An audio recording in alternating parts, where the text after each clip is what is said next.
pasan ay kay Jesus maglapitan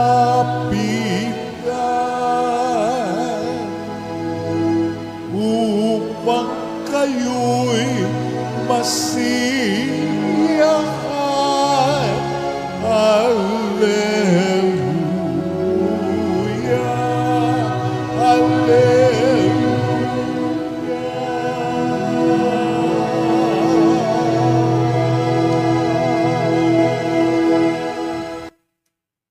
Sumainyo ang Panginoon. At sumaiyo rin. Ang mabuting balita ng Panginoon ayon kay San Lucas. Papuri sa iyo, Panginoon.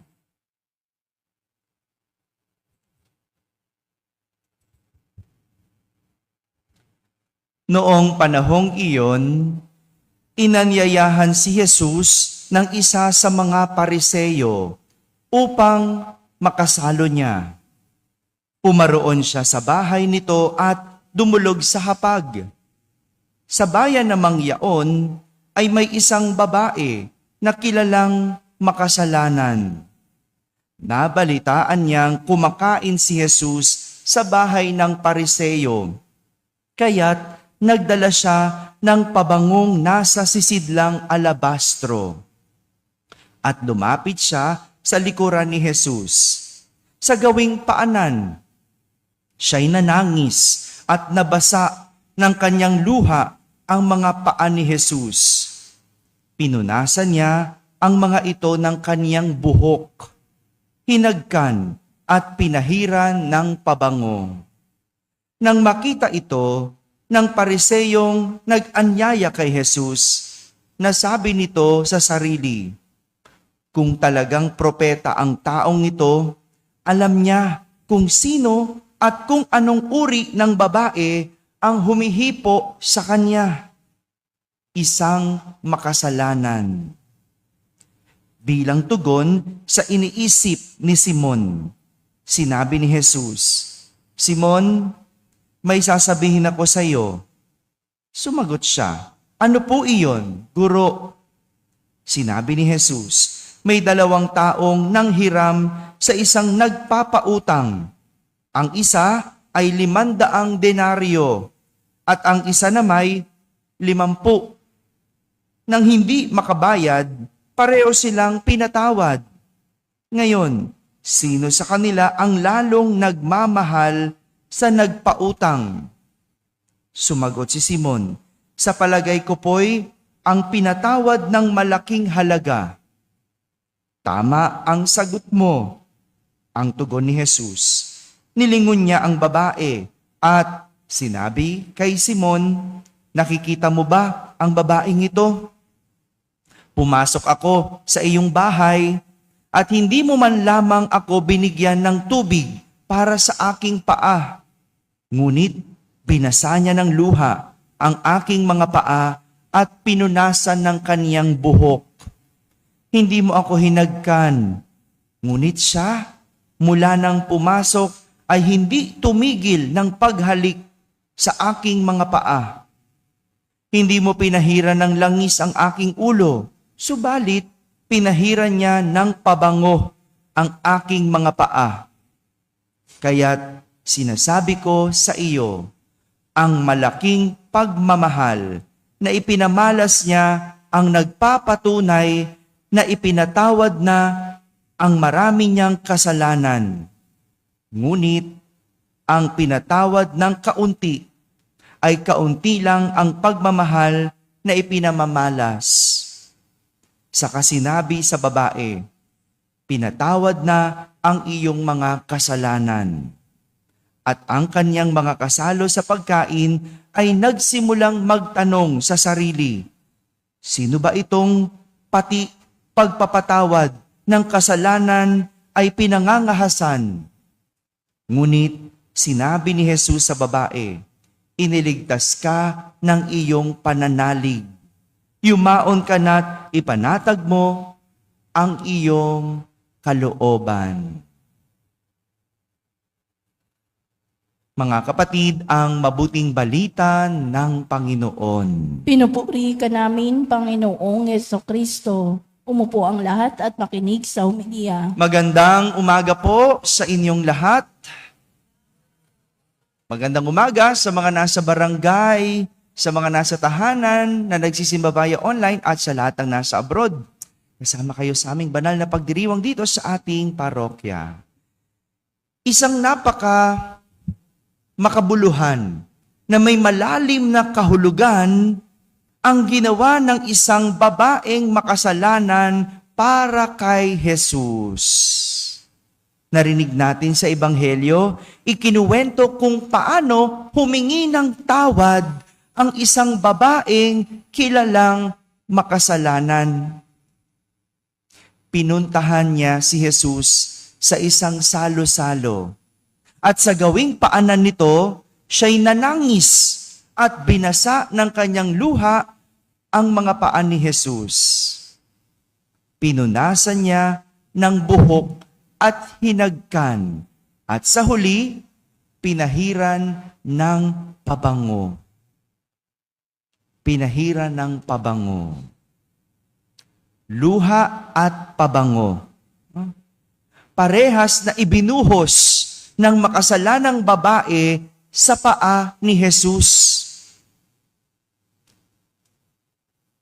Isang literal na walang halaga, pero puno ng emosyon at nadarama ang luha. Ang naibus ng babae dahil siya ay makasalanan.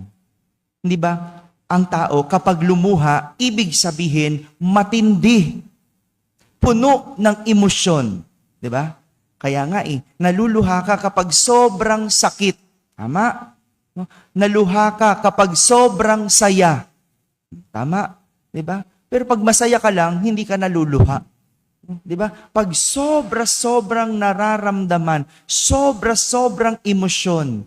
At ito, yung nagawa ng babae. Piruin mo, naging panghugas ng paa yung luha. So imagine mo, gano'ng karaming luha. At pag lumuha ka ng gano'n karami, ibig sabihin, sobrang emosyon. Kung baga, binuhos ng makasalanang babae ang kanyang emosyon dahil sa paghingi ng tawad kay Jesus. Luha. Pagbuhos ng sobrang emosyon. Samantala, ang pabango, literal na mataas ang halaga o malaki ang halaga. Sabi nga, aabot ng isang buong taong sweldo ng isang ordinaryong tao ang presyo ng pabango na ibinuhos lang sa paa ni Jesus. Di ba kapag mamahaling pabango, paano ka naglalagay? Paunti-unti lang, di ba? Halos ayaw mong pisitin, di ba? Dito lang, sa mga pulso, di ba? Kasi mamahalin, no? Konti lang, no? Matapang masyado, no? At dahil mahal, titipirin. Pero, yung babae, ibinuhos. Pinampahid lang sa paa. Pag mamahalin ba ang pabango, nilalagyan mo yung paa mo? Hello? Hindi, di ba? Nakamedyas naman yan O kaya, nandyan naman yan sa, sahig. Bakit mo papabanguhan? Sino makakaamoy niyan? Pero tingnan mo, malaki man ang halaga, mataas man ang halaga, pero pagbuhos nito sa paa ni Jesus, ipinapakita ng babae na walang katumbas na halaga ang makapapantay sa kapatawaran na maibibigay ni Jesus. Walang makapapantay sa kaluwagan at kagaanan ng puso ang maidudulot ng kapatawaran sa tao. Di ba ganoon? Kapag bukal sa iyong puso, kung magbigay ka, walang halaga. Hindi mo tinitignan kung anong matitira. Binubuhos mo ang lahat. Di ba ganon? Pagka yung mga magulang, no? Mahal nyo yung inyong mga anak, no? Lahat ng halos gusto nila, ibinibigay ninyo. At minsan, kahit walang-wala ka na, ibibigay mo pa rin. Kasi ganun. Hindi mahalaga yung taas o laki ng halaga ng bagay. Ang mahalaga, maibigay mo sa mahal mo. Kasi walang katumbas na halaga iyon. Ganito ang paghingi ng tawad. Parang luha at pabango. Isang pagbuhos ng emosyon at isang walang katumbas na kapayapaan ang dulot. Kaya nga, kapag ang tao humihingi ng tawad, dapat binubuhos ang emosyon. Pag humihingi ng tawad, pag walang emosyon, ibig sabihin, hindi bukal sa puso. At hindi ito magdudulot ng kagaangan.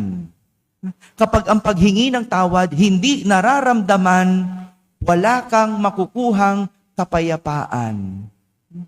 Kaya may ilan sa atin, naririnig lang ang paghingi ng tawad, pero hindi nararamdaman, no? 'Di ba? Andali mag-sorry, no? Sa panahon ngayon, nako, no? Andaling magsabi ng sorry, pero hindi mo maramdaman, no? Parang walang emosyon, hindi bukal sa loob. Kaya anong sabi natin? Parang labas sa ilong. Di ba? Yung paghingi ng tawad, parang labas sa ilong. O tingnan nyo, yung mga may magagawang mga kasalanan dyan, di ba? Pag humingi ng tawad, no? Gumagawa pa ng talumpati. No? Pero hindi mo maramdaman. Bakit? Walang emosyon. Marunong lang humingi ng paumanhin. Pero puno naman ng katwiran. Hindi maubusan ng rason. Kaya ako lang naman nagawa yun kasi di ba? Pero pag humingi ka ng tawad, wala nang rason. Inaamin mo. Inaako mo. Binubuhos mo ang emosyon. Mga kapatid, naway matuto tayo sa babae na makasalanan kung saan pinaramdam ang paghingi ng tawad sa pagbuhos ng luha at pabango. Pagbuhos ng emosyon at pagbuhos ng walang halagang kapayapaan, walang katumbas na kapayapaan, at sigurado matatanggap din walang katumbas na kaginhawahan. Amen? Amen.